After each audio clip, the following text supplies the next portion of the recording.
कुठं तर थोडं होंडी असायची तर रानात होंडी आणायची मोडून ती बडवायची, ती पुन्हा नीट करायची, ती दळून आणायची आणि मग सांच्याला भाकरी करायच्या. परत परत तर जरा मी मोठी थोडी झाली तर मग आमच्या आजोबा घेतला होता, माझ्या आईचं माहेर आहे. मग परत त्यांनी काय म्हणली की तुम्ही भाकरी मागून आणा गावातल्या, आमची जी बाजू आहे ती तुम्ही घ्या, लेकरला ह्यायची म्हणून माझ्या आईला दिली. मग मी भाकरी घेऊन जायची, ती आणायला टोपलं घेऊन भाकरी मागायला जायची. मग माझा भाऊ माझ्यापाशी मोठा आहे, ते आता क्लार्क झाला आहे. ती माझ्यापाशी माझ्या मागे यायचा पाटलाय वस्तीपतूर. मग त्यातल्या गरम गरम भाकरी आणि हिथलं एक मराठ्याचं सिद्धू साहेब आपला, ती पण यायचा पुढ्या मागं माझ्या भाकरी इकडे घेऊन येत्या रंगाने तिकडं.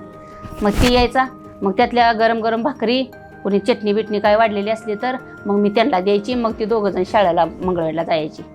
मग मी समजा पागापूर गाव रानातल्या वस्त्या समजा मागून आणायची. वाढायची, कोण अर्धी वाढायची, कोण कोर वाढायची, कोण चांगली ओळखीची माणसं असली तर एक भाकरी वाढायची, कोण गरम वाढायची, कोण शिळी वाढायची.